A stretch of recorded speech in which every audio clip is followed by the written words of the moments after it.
apakah trading halt ataupun pembekuan sementara ini dan bagaimana kondisi IHSG ke depannya ya setelah terjadinya trading halt. Hari ini kita akan membahas topik yang sangat hangat ini smart listeners dalam Smart Market Insight. Pastinya di malam hari ini untuk Anda yang mungkin baru saja berbuka, selamat berbuka.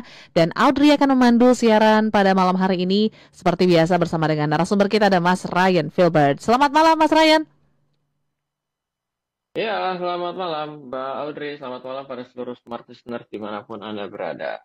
Gimana kabar siang ini Mas? Cukup ramai kah handphonenya? Siang ini, Oh, siang yes. ini ya lumayan di grup pada rame kan. Uh-huh.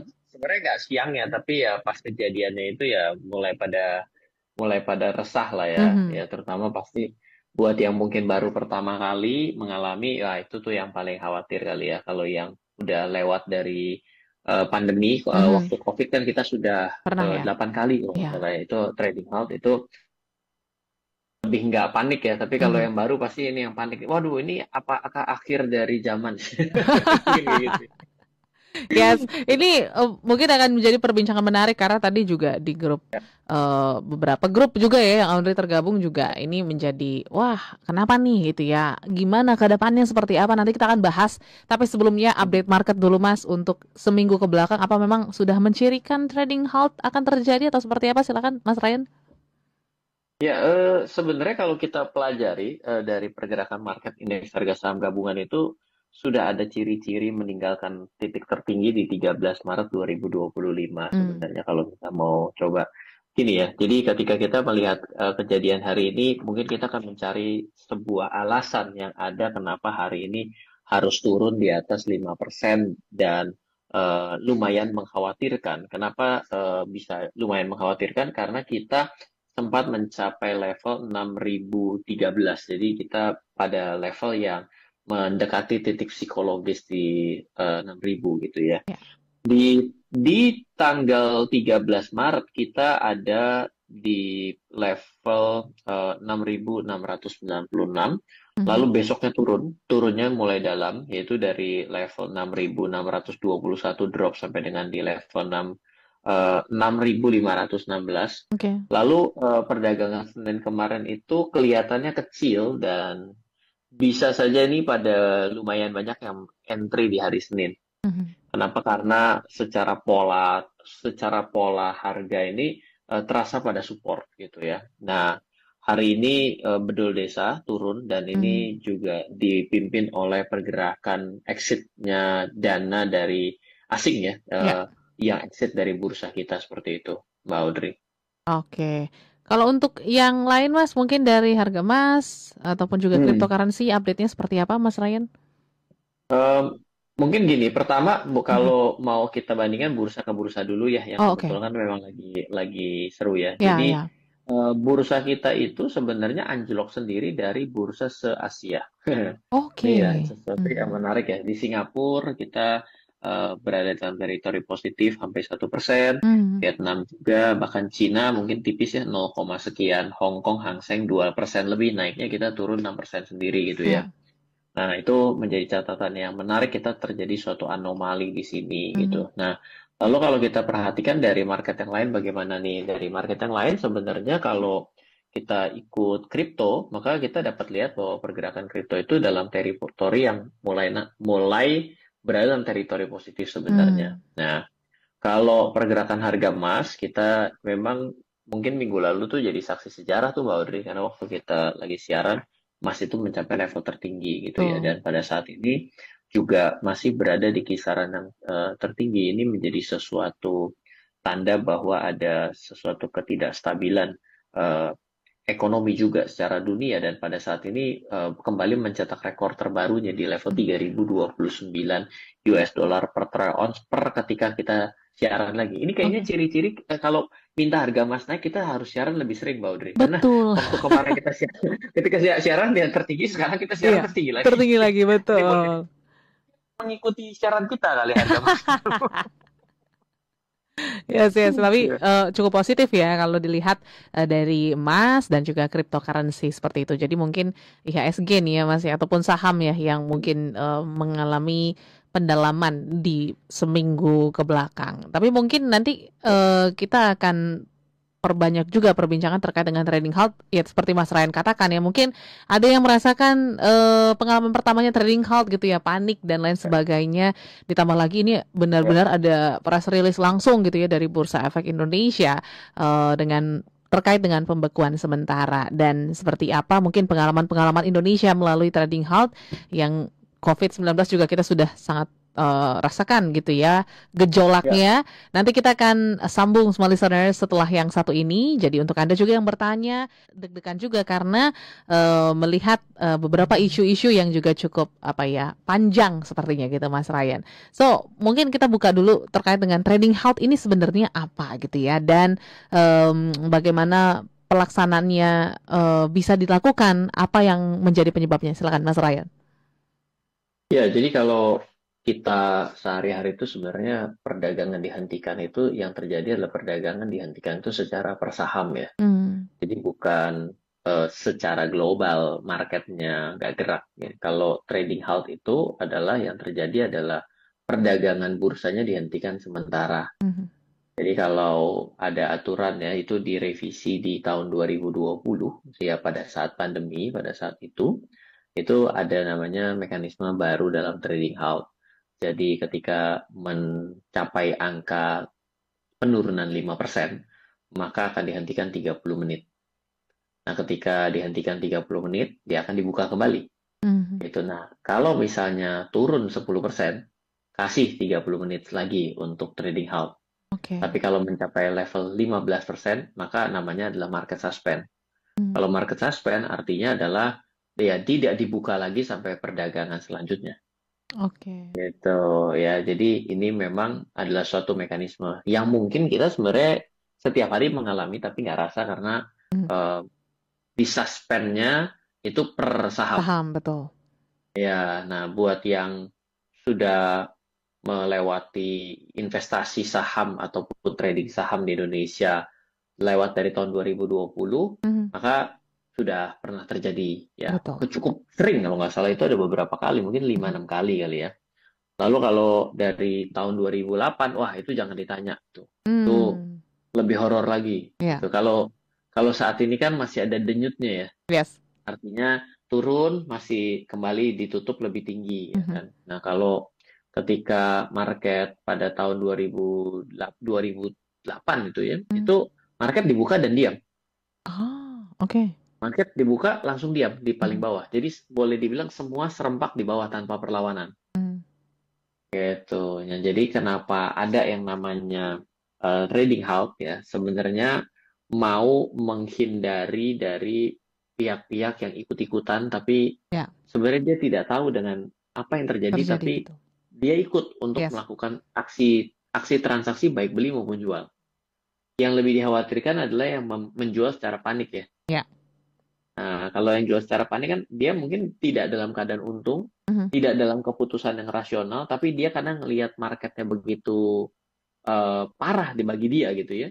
Betul. Nah, itu dia lakukanlah namanya aksi jual yang tanpa pertimbangan lagi seperti itu. Oke, jadi kita sudah sama pemahamannya ya Smallis Indonesia terkait dengan kenapa Indonesia hari ini melakukan trading halt. Cuman mungkin ada alasan-alasan lain gitu ya yang mungkin mempengaruhi kenapa anjloknya IHSG sampai mencapai 5% di hari ini. Kalau Mas Ya. Ryan lihat sebenarnya isu-isu apa sih yang membuatnya jatuh cukup dalam nih Mas di hari Selasa ini?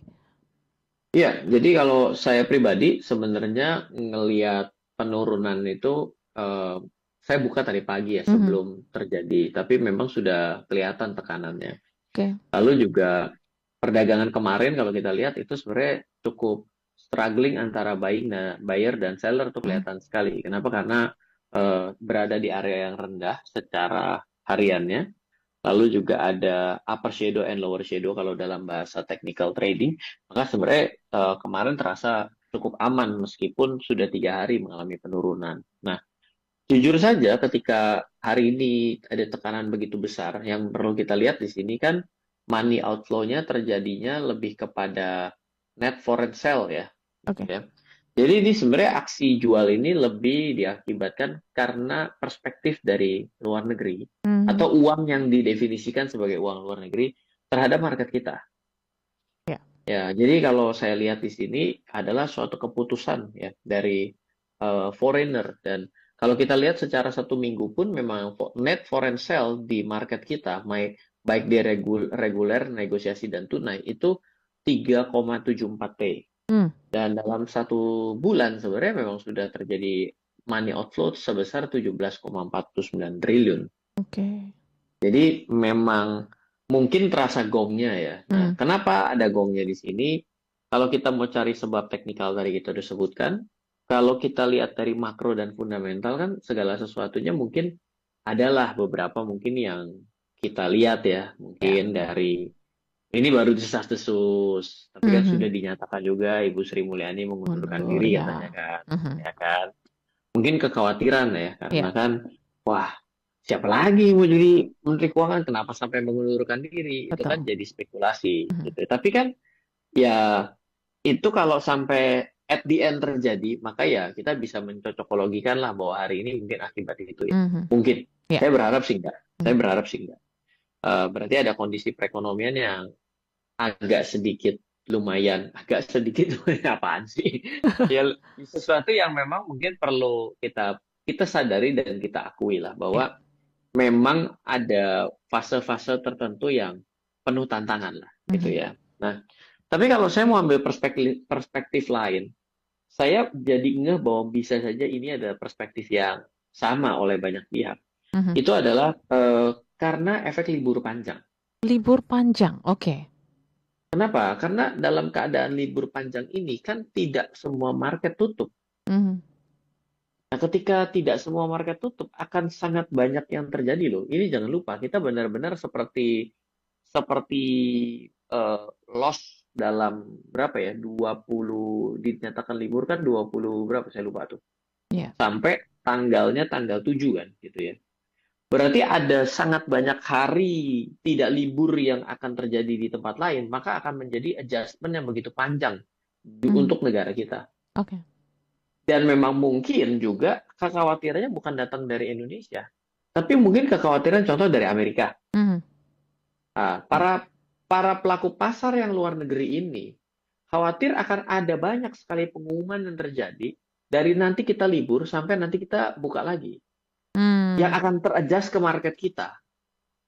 Ini kalau kita bicaranya dengan melihat secara future ya, tidak melihat secara kondisi yang kita menduga-duga apa yang tengah terjadi di belakang, dan kita berpikir ada orang yang lebih tahu dengan kejadian sesuatu yang belum diumumkan. Kita singkirkan statement itu. Ya. Itu juga ada logikanya. Kenapa mereka mulai jualan dari 3 hari terakhir? Dan jangan lupa loh, kalau hari ini kita lakukan penjualan, duit besok baru ada. Artinya adalah dia perlu waktu untuk mengeluarkan uang itu dari ke luar negeri, ataupun baru bisa dia gunakan ke hal yang lain, mungkin efektifnya baru hari Kamis Yes. dan Jumat terakhir. Dia khawatir dong kalau ternyata ada tolakan lah, nomor rekeningnya ada masalah lah. Hmm. Berarti kan akan membuat dia quote unquote terkunci uangnya untuk tidak bisa ngapa-ngapain dengan keadaan yang uncertain selama 2 minggu, bukan? Yes.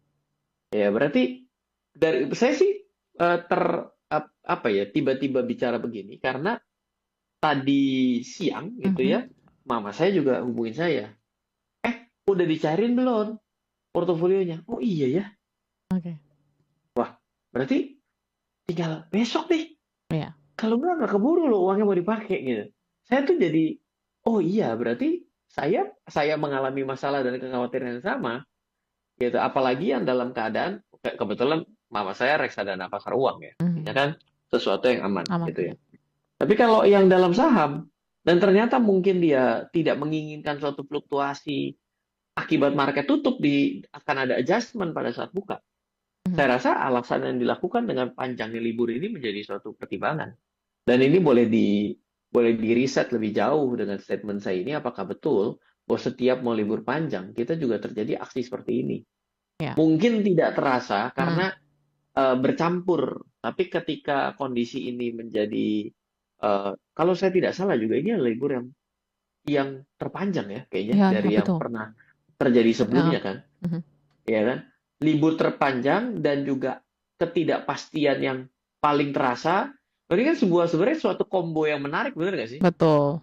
Iya, jadi saya sih daripada saya berpikir bahwa ada news yang insider, ya kan, berusaha mencari teori konspirasi yang lebih membuat banyak masalah dalam hidup kita jadi parno, Mhm. lebih baik kita mengambil logika dalam sudut pandang uang itu sendiri aja. Oke.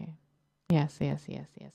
Dan pastinya ini juga apa ya menarik ya Mas. Karena kalau ngomongin tentang isu Sri Mulyani tadi juga kalau nggak salah sore Sri Mulyani juga sudah menegaskan bahwa ia tidak akan mundur nih. Nah, apakah esok nih akan ada pergejolakan baru Mas? Ketika sudah ada nih statement Sri Mulyani ini nggak mundur. Tadi kan ada satu faktor ini juga ya yang masuk dalam trading halt. Silakan Mas Ryan. Itu kan cocokologi ya, Mhm. artinya semua orang boleh berpendapat. Kenapa ya kok asingnya exit gitu. Ya. Dan kita nggak kompak dengan bursa-bursa di Asia. Mhm. Berarti kan ada sentimen tersendiri buat negara kita. Oke. Ya, tapi kalau kita mau lihat dari sentimen sendiri dari negara kita, ya jawabannya gampang. Apa yang tidak ada di negara lain yang sedang ada di negara kita, betul nggak sih? Betul. Iya, betul. Oke. Kalau dengan Mhm. statement itu sebenarnya bisa dikatakan ada hubungannya ya mungkin saja karena Ya. kan kalau sore tadi pun kita kan minusnya juga tidak di atas 5%, cuma Mhm. 3% ya. Ya. Iya, tapi saya pribadi memang jadi tertarik berbicara hubungannya dengan hari libur panjang ini. Mhm. Kenapa? Karena memang jujur ini akhirnya bukan sorry nih, ini nanti jadi berpikir saya jadi bicara dengan market internasional, lalu Hmm. berpikir dengan adanya market kripto, tapi kan kita harus melihat ya, ada suatu pros and cons, hal baik dan hal tidak baik. Ya. Hal yang perlu kita pikirkan lagi mengenai yang namanya settlement. Oke. Settlement ya. Satu, coba pikirkan dengan settlement yang begitu panjang itu ternyata bisa saja membuat orang itu jadi resah untuk bisa melakukan transaksi. Oke. Ini bukan PR saya ini PR-nya regulasi nih sekarang. Mhm. Bagaimana caranya membuat settlement uang itu menjadi lebih liquid lagi? Kalau Ya. ternyata kalau ternyata saya punya teori yang benar loh, bahwa menyatakan bahwa akibat hari libur panjang inilah yang menyebabkan penurunan besar ditambah dengan begitu banyaknya berita negatif yang mungkin muncul dalam 2 minggu ini, maka kalau menjamin bahwa settlement itu akan selalu terjadi dan ada dari hari ke hari dalam keadaan liburnya kan panjang begini, bagaimana disiasati agar settlement itu bisa bisa terjadi transaksi, mungkin itu bisa meredam yang namanya aksi orang kepengen jual loh. Mhm. Oke. Nah, ini boleh dong dipikirkan, ya kan? Kita bisa pergi ke money changer dan kita bisa tukarkan uang kita kok. Mhm. Kenapa ini jadi tidak bisa? Market kan sudah 24 jam, udah beda dengan zaman dulu. Betul. Saya lebih melihat outlook itu daripada saya berbicara mengenai sesuatu yang sifatnya konspirasi-konspirasi gitu ya dengan Mhm. seperti Bu Sri Mulyani itu salah satu contoh saja gitu ya. Ya. Karena memang settlement itu membuat orang banyak menderita kok sebenarnya. Kok Mmm. jadi curhat. Oke, oke, oke. Gitu. Nah, ini juga, apa ya, cukup menarik, Mas, karena ketika terjadi trading halt ya, ketika perdagangan berjalan kembali, apa yang harus dilakukan oleh para investor. Nah, nanti kita akan bahas juga ya, seperti apa kita juga mungkin ketika nanti datang lagi gitu ya trading halt, kita nggak tahu apa yang menyebabkan juga nanti ke depannya kita sudah bisa mengambil keputusan dan langkah yang tepat. Dan pastinya kita akan bahas setelah yang satu ini, ya. Aku izin ada beberapa sharing nih dari smart listeners ya, Mas Ryan ya. Ayo. Dari YouTube kita, dari Andrew Setiadi. Sempat lihat IG Oh, story Korean Kamis kemarin kalau nggak salah. Masalah amankan profit untuk ngikutin sebagian dan hari ini langsung jeblok katanya gitu ya. oh iya ya ada ya. Oke. Oke, Iya iya. selanjutnya lagi ini dari YouTube ya. Sorry, dari WA dari Mbak Fitri yang ada di Banjarmasin ya. Malam Mas Ryan tadi sempat deg-degan juga gitu ya, tapi kebetulan saya join salah satu grup investor, katanya tenang aja gitu ya, nggak ada isu yang besar banget gitu ya. Jadi pastinya kita yakin bahwa nanti perdagangan akan kembali stabil dan alhamdulillahnya cukup stabil ya sampai dengan penutupan tadi katanya gitu. Dan juga ada lagi dari Karawang ya. Ini tidak ada namanya. Mengatakan bahwa tadi sempat shock juga ngeliat beritanya karena beneran baru pertama kali Mas Ryan gitu. Saya baru investasi di umur 23 tahun, yaitu di 2022 katanya gitu ya. Jadi belum merasakan trading halt dan baru kali ini ngerasakan trading halt, agak deg-degan juga, tapi ya udahlah ya, dianggap tadi kalau misalnya angus, anggap uang belajar katanya gitu ya. Mungkin Mas Ryan mau respon dulu 3 komentar dari small listeners, nanti kita akan bahas pertanyaan-pertanyaan juga dari small listeners, silakan. Oke, begini, kalau kita menganalisa harus dari dua sudut pandang ya. Kalau Mhm, kita bicara, kita melihat bahwa dalam posisi baik-baik saja, ya pasti harapan kita sebagai orang Indonesia yang otaknya benar dan lempeng, kita mhm, kepengen Indonesia pasti baik-baik saja. betul. Tapi mari kita bermain dengan data statistik terlebih dahulu. Mhm, Begini ceritanya.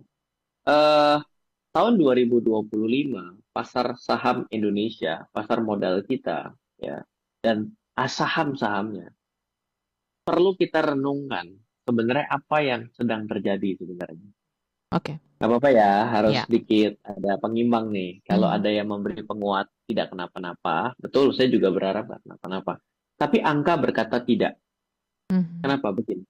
Eh, Beberapa saham-saham unggulan kita itu kalau kita hitung ya, misal Bank Mandiri BMRI iya, hari ini di berapa levelnya? 4530. mhm, Oke. Di 2025 kalau kita hitung ya, dia dari 2025 itu saja 5.700.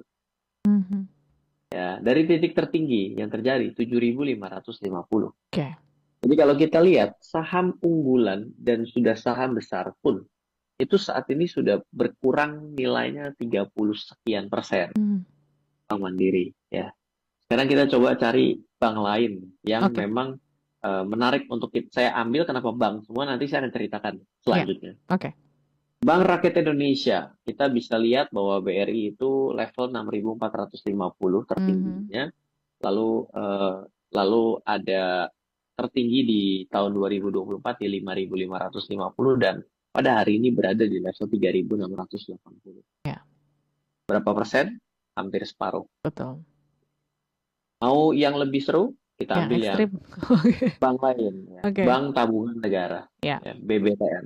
Ini juga kalau dihitung ada Big Five, maka habis itu ya BTN lah pasti masuk sebagai sebagai listnya gitu ya. mhm, BTN sekarang berada di level berapa? 825 oke, ya. Kalau ngitung dari harga tinggi 3.800-an, means ini udah kayak kripto turun mhm, betul. 70 sekian persen Ya, dari titik tertingginya. Ryan, gimana kalau dari tahun 2024? 2024 lumayan masih di 1.500, artinya sudah turun separuh. mhm, Ya. Lalu kita terakhir ambil yang garda pertahanan terakhir, bank swasta paling besar di Indonesia. Yang satpamnya katanya paling ramah paling gitu ramah ya. ya. Iya. Ya, BCA di 8.300 oke, ya. Dari level level dia bisa di 10.950 mhm, ya. Sekarang di 8.300. Berapa turunnya? 23 ya, persenan, 25 kali 20, nggak nyampe 25, mhm, 20 sampai 23%. Oke, kalau berdasarkan data yang saya pelajari, semoga masih valid dari apa yang saya pelajari mhm, sejak tahun 2000, 2010, 2004, 2005, oke, finance kita dan khususnya bank, mhm, jangan finance leasing gitu enggak ya, kita ambilnya finance dan bank. Itu adalah barometer pertama di negara kita oke, untuk persahamannya. ya, Kalau kita melihat koreksinya dari finance kita sebesar ini untuk perbankan, maka sebenarnya kita memang harus ngaku bahwa kita tidak dalam kondisi yang terlalu baik-baik amat kok mhm, secara data. oke, oke, Mau outlook dari orang luar negeri terhadap kita, melihat kinerja dan lain sebagainya, maka kita tetap melihat secara indikator kita mhm, berada dalam kondisi yang perlu kita waspadai bahwa mungkin badainya agak panjang. oke, Ya, jadi beda nih ya, ya, saya kasih kasih perspektifnya. Ya mulai kita harus bisa bedakan kalau ada yang penuh dengan semangat itu bagus, mhm, tapi semangat juga harus disertai dengan napas yang panjang. betul, Nah, nanti kalau ini pakai uangnya pinjol sama uang kartu kredit dibelikan saham karena katanya investasi saham, BCA adalah saham yang bagus dibeli pakai kartu kredit. mhm, Kalau ini lama pulangnya, bisa berpulang duluan Yes, gitu kalau stres. betul. Hati-hati. Banyak Ah, orang yang investasi pakai hutang itu dia stres sampai bisa gantung diri, ya kan? Habis itu sakit asam lambung naik, naik tambah GERD. Wah, jadi bukan investasi tapi jadi berantakan nanti ceritanya. Jadi kalau dibilang kita boleh tenang, saya percaya Indonesia menjadi salah satu negara yang kuat dan kokoh. mhm, Tapi melihat data ini, dan ini tadi saya sebutkan adalah sektornya keuangan yang bank yang menjadi biasanya paling defensif gitu ya. oke. Eh, maka kan saya lihat bahwa secara data ini kita juga perlu lampu kuning. Mhm, Bukan artinya akan menjadi merah dan habis itu pemikirannya BRI akan tutup, Mandiri akan tutup, enggak ke situ loh. Arah mhm. berpikir itu terlalu Jauh ya? terlalu jauh menurut saya ya. Tapi berpikir bahwa oh berarti negara kita ini secara keuangan memang diakui memang dalam posisi yang nggak bisa disebut bagus Mhm, gitu. Nah, apa yang harus kita lakukan? Nah, ini loh yang mau coba untuk berikan pesan betul. bahwa keuangan kita tuh setangguh apa? Mmm, Setangguh BCA dan BRI nggak tuh sahamnya? Atau jadi setangguh saham-saham yang akhirnya delisting dan bangkrut di tahun-tahun ini? mmm, Itu kan menjadi sesuatu hal yang perlu kita refleksi ulang lah ke diri kita. Introspeksi ya kalau boleh betul. bilang gitu. Yes, yes, yes. Oke. Nah, ini juga ada pertanyaan yang mungkin juga cukup berkaitan ya, Mas Ryan. Kali ini dari Pak Firmansyah yang ada di Jakarta Timur. Malam Mas Halo, Ryan, ini topik yang malam saya tuh. tunggu-tunggu, makanya saya stay tune Mantap. katanya gitu ya. Cuma penasaran nih, kenapa anjlok sampai 5% dan bahkan juga beberapa valuasi dari emiten-emiten menurun juga gitu ya. Apakah memang ini sudah cukup overpriced nih dari saham-saham berbagai emiten karena kayaknya agak cukup merata ya penurunan-penurunan harga dan bahkan bisa yaitu mencapai 20 bahkan sampai 30% penurunannya. Silakan Mas Ryan. Kalau kita lihat ya sebenarnya overprice itu terjadi bukan saat ini, tapi Hmm, adalah efek banyak banyak hal yang tervaluasi terlalu berlebihan dalam beberapa waktu sebelum hari ini. hmm, Contoh, valuasi berlebihan tuh terjadi pada industri startup. oke. Ya itu akan menerima akibatnya hari ini. Mm-mm. Dan memang betul startup-startup itu banyak yang kalau kita bilang akhirnya hari ini bilang, ya ilah ngumpulin duit triliunan dagangnya gituan doang. Gue juga di belakang rumah bisa. Mau kasar kan bisa bilang gitu, Mm-mm. gitu. Nah, itulah namanya realistis. Sesuatu yang tadinya tidak realistis berubah menjadi realistis. Ya. Ya berarti ya startup startup winter lah katanya. Lalu juga akibat pandemi, banyak sesuatu yang divaluasi berlebihan Oke. gitu ya. Yaitu bisnis colok hidung dulu kan luar biasa. Ya, Ya, sekarang nggak ada tempat colok hidung satu juga loh. nggak ada lagi. Nah, itu kan. Itu kan Heeh. berarti untung nggak di waktu itu. Nah, itu perlu dipertanyakan seperti Mhm. itu kan. Nah, valuasi berlebih yang datang dari waktu itu, ya hari ini kita harus bayar. Yes. Bayar sesuatu yang realistisnya akibat sesuatu yang terlalu imajinatif pada saat itu gitu loh. Mhm. Gitu. Nah, kalau kita melihat sebenarnya laporan keuangan yang muncul, valuasi yang turun, itu kan sebenarnya bukan terjadi karena tahun 2025. Ayo, jangan lupa loh. Yes. Laporan keuangan yang kita baca saat ini yang pada terbit itu adalah refleksi dari tahun 2024. Ya. Jadi yang jelek sebenarnya 2024 kali. Mhm. Betul. Iya, karena yang jelek secara laporan keuangan 2024-nya, bukan 2025-nya. Tapi Mhm. karena laporan keuangan dirilis sekarang, maka kita melihat itu menjadi downgrade. Mhm. Saya rasa ini adalah namanya kesempatan melihat secara lebih fair ya, Oke. secara fair value kan namanya. Mhm. Sesuatu nilai yang wajar gitu. Nah, ini mulai bisa kita lihat di sini. Bahwa pada akhirnya tadi saya sempat bilang, lah jangan berpikir bahwa BRI, BCA sebagai contoh kita ini dianggap akan bangkrut kan pemikirannya kan mungkin lebih terlalu jauh dengan penurunan harganya yang sampai 20-50% bahkan PTN jadi 70% Mhm. gitu. Akan hilang nih ya gitu. Itu mirip seperti jangan berpikir sama kayak orang-orang yang melihat skeptis terkait dengan Bitcoin gitu loh. Ya. Bitcoin kalau udah turun 15-20%, 30% itu kalau Bitcoin haters kan bilang itu ntar lagi nilainya kan menjadi nol. Ya, Mhm. jangan sampai begitu tuh cara mikirnya. Orang-orang yang mikir begitu juga lebay.com juga menurut saya. Gila, masa 80.000 jadi nol.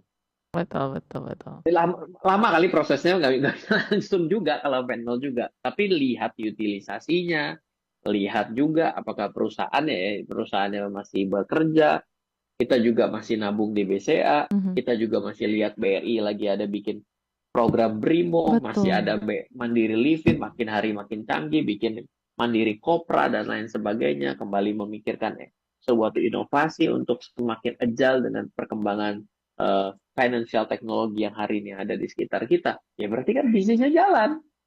Mhm. Gitu. Oke, oke, oke.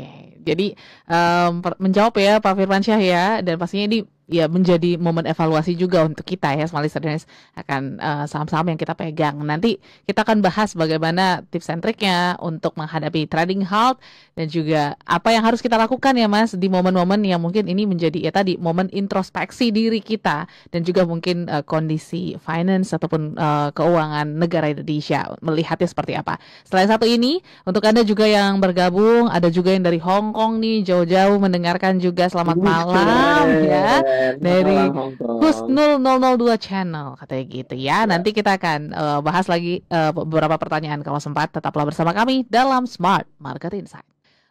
Menghadapi momen-momen yang mungkin ya bisa dikatakan ini predictable juga sih, tapi kalau kita mengikuti dengan intens seperti itu. Tapi kalau yang enggak gitu ya, tiba-tiba merasakan ini, apa yang harus diambil nih Mas langkah bijaksananya? Silakan Mas Ryan. Kalau disebut predictable sih saya bilang enggak. Oke. Jadi dalam dalam saya belajar Hmm, mengenai dunia investasi dan keuangan itu kita menganalisa betul ya, tapi bisa memprediksi dengan akurat itu sebenarnya nggak bisa. sulit ya. Kita hanya bisa membuat sebuah kisaran Hmm, ya, dan akhirnya kisaran itu yang membuat kita itu membuat sebuah plan mitigation lah dalam bahasa keren. Artinya kita itu harus selalu siap dengan dua rencana. Rencana pertama adalah kalau yang saya analisa berhasil, dan rencana kedua adalah kalau yang saya analisakan dan saya take action itu yang gagal terjadi nggak sesuai harapan saya. oke. Jadi sebenarnya prediksi yang kita lakukan itu adalah memprediksi dua-duanya yang terjadi. Hmm, Nah, banyak kan orang dalam belajar, dalam baru mulai gitu ya. Kita selalu banyak berbicara mengenai prediksi berhasil. Dia tidak punya prediksi kalau gagal itu akan melakukan apa. Dia belajar dari, bisa jadi nggak belajar, tapi nyalain marketnya. Bisa jadi juga dia ya belajar, belajar dan dia memperbaiki. Gitu ya. Nah, kalau dari pengalaman saya ya, saya mengalami trading suspend, lebih seru lagi ya. Suspend oke. itu bukan trading halt. Kalau trading Mm-mm. halt itu masih ada bisa melakukan sesuatu di 30 menit selanjutnya atau di Yes. sesi perdagangan selanjutnya. Maka yang saya alami itu, saya kehabisan uang. Oke. Sehingga saya ngerasa bahwa, aduh, kenapa saya emang udah nggak punya duit, ini bagus loh, oke Hmm, banget, ini udah paling oke, tapi saya udah nggak punya duit. ya. Nah, ini mengajarkan saya bahwa hidup itu memang harus harus ada uang untuk bisa dipakai dalam keadaan yang saat ini. Mhm. Ketika tidak terjadi dan terjadi lebih daripada yang sudah kita rencanakan, ini lebih buruk terjadinya, masih ada lagi. Berarti kan harus ada namanya cash flow, aliran dana, Ya. ya kan? Makanya eh, makanya suka ada yang ngomong begini. Oh, kamu nggak trading for living ya? Kalau nggak trading for living, ngajarin trading, ya berarti nggak kompeten dong.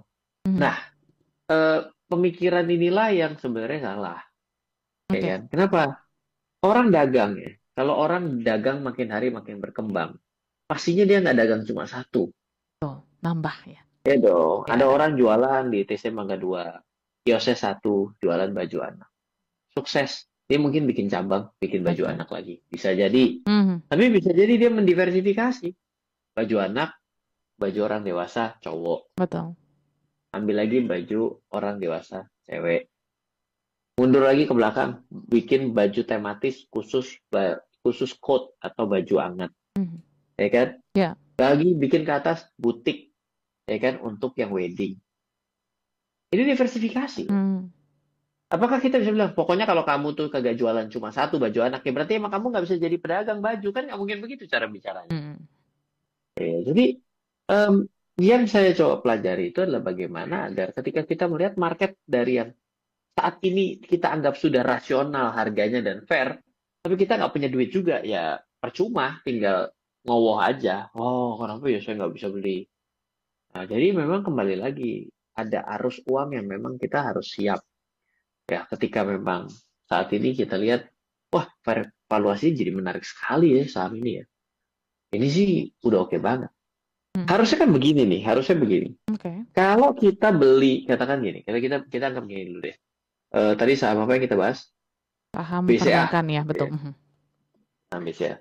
Ketika kita mau lihat harga saham BCA itu di harga berapa? Kemarin di harga 10.000.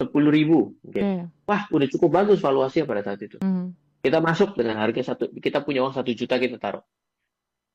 Begitu kita lihat dia turun ke arah 9.000. Kita bilang, loh ini juga bagus.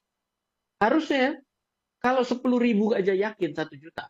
Harusnya kalau 9.000 yakin dong taruh 2 juta, benar nggak? Ya, ya. Nah, kalau kita masih meyakini bahwa sahamnya bagus loh. Sekarang turun ke 8.000. Harusnya berapa yakinnya? 3 juta kali? Atau 4 juta kali?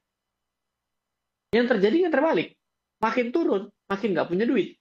Betul. Makin nggak punya duit, makin nggak beli. Ya. Atau makin turun, makin takut. Yang paling hebat adalah sudah takut nggak punya duit pula. Apa yang ditakuti? Gitu loh.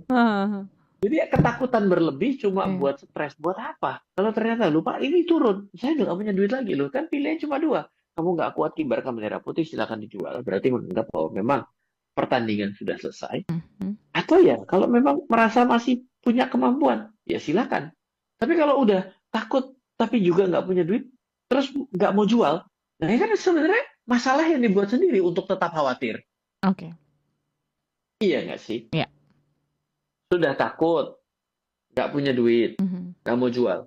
Nah ini kan semua sebenarnya masalah eksternal apa masalah internal? Kalau dipikir-pikir, ya internal lah. Takut, internal. Ya. Nggak punya duit, internal lalu juga. Kan gitu ya. Ya. Iya kan? Yang ketiga, nggak mau jual. Karena rugi. Ya iya wajar dong. Namanya jual rugi, kalau jual ya kan namanya rugi. Betul. Ada orang yang masih ada masa depan untuk naik kok, ngapain? Tapi kalau kita hanya menunggu naik, namanya nyangkutnya lama, betul nggak? Jadi kombinasi ini adalah kombinasi kesia-siaan yang nggak penting. Ya. Jadi kita cobalah untuk kembali melihat apakah kita sudah punya satu rencana berhasil dan gagal. Yang kedua, ketika terjadi sesuatu yang tidak sesuai dengan harapan kita, nah kita satu perlu takut, mestinya sih tidak. Kalau kita punya trading investment plan or trading plan berhasil dan gagal. Yang kedua apa? Ya kita masih punya nggak menjaga arus kas kita yang baik. Berarti kalau arus kas kita yang baik, berarti kita mampu menahan diri. Kalau kita ternyata nggak punya uang lagi, berarti yang kemarin jangan dipakai lebih banyak dong. Ya. Lupa kan udah kejadian. Iya, namanya juga lesson learned kan yang buat selanjutnya, nggak bisa buat yang masa lalu.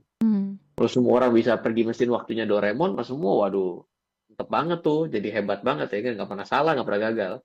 Yang ketiga, ya sekarang bagaimana dengan yang kita sudah punya? Keep, ya sudah keep, ya kan? Atau kita mau jual ya jual, realisasi rugi dong Pak, ya iya memang. Gitu kira-kira. Oke. Sepertinya kita nggak bakal sempat lagi nih untuk bahas beberapa pertanyaan dari smart listeners ya Mas Ryan, karena tersisa 3 menit lagi ya untuk kita menuntaskan siaran malam hari ini. Tapi kan seperti yang kita katakan ya dari tadi ya, bahwa ini adalah momen introspeksi diri dan juga masih ada hari esok nih ya untuk melihat bagaimana situasi dan kondisi. Semoga sih makin baik ya, karena tadi juga trennya juga sudah cukup terlihat aman lah seperti itu. Tapi langkah-langkah ke depan Mas, apa yang harus kita ambil untuk pastinya mengamankan aset kita juga, dan juga kita nggak ikut-ikutan FOMO juga ya. Nanti karena trading halt langsung buru-buru jual lah, langsung buru-buru beli lah. Ini kan kurang bijaksana. Silakan Mas Ryan. Ya, strategi trading terbaik itu sebenarnya nggak ada strategi trading yang terbaik lah. Pastinya sama juga dengan strategi investasi. Sebenarnya strategi investasi itu di dunia juga cuma 4. Nah, kita mesti kenal bahwa kita ini sebenarnya kekuatan dan kelemahannya bukan kekuatan dan kelemahan pasar, tapi kekuatan dan kelemahan kita sendiri. Ya, kalau kita investasi itu sebenarnya strategi cuma 4. Kita mampu membeli besar sekali, di mana kita sangat yakin bahwa itu adalah titik terbaik.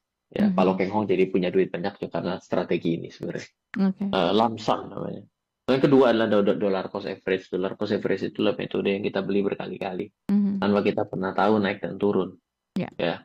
Lalu yang ketiga adalah constant share. Kita membeli dengan jumlah saham yang sama secara terus-menerus. Sama mirip dengan dollar cost, tapi fokus utama bukan duitnya, tapi adalah sahamnya atau jumlah lotnya yang kita beli secara konsisten. Yang keempat adalah pertumbuhannya yang kita coba untuk kejar. Jadi yang kita ingin cari konsistensi adalah pertumbuhan, persentasenya, pertumbuhan nilainya. Nah, dari 4 itu ya ada modifikasi. Modifikasi itu adalah ketika sudah turun, tertentu kita beli lagi. Nah, jadi kayak semacam dollar cost average plus market timing. Nah, dalam setiap penurunan yang di atas 5% gitu ya, itu sebenarnya selalu memberikan suatu peluang. Cuma kadang-kadang kita ketika turun, kita takut turun lebih dalam. Ketika naik, kita takut kalau dia tuh kita ketinggalan kereta bahwa dia akan naik lebih tinggi lagi. Itu akhirnya orang-orang yang mengambil konsep seperti ini akhirnya akan selalu takut ketika turun dan juga takut ketinggalan kalau naik. Jadi hidupnya takut terus seperti itu. Nah, ini biasanya apa? Karena jarang untuk belajar, tapi lebih banyak mendengarkan orang lain tanpa punya pemahaman sendiri terkait dengan market itu sendiri. Gitu. Oke, jadi intinya tetap dengarkan Smart Market Insight supaya dapat ilmu baru dan juga bisa punya pemahaman yang tepat gitu ya, smart listeners. Dan ditambah juga bijaksana seperti itu ya. Dan terima kasih Mas Ryan insight-nya malam hari ini.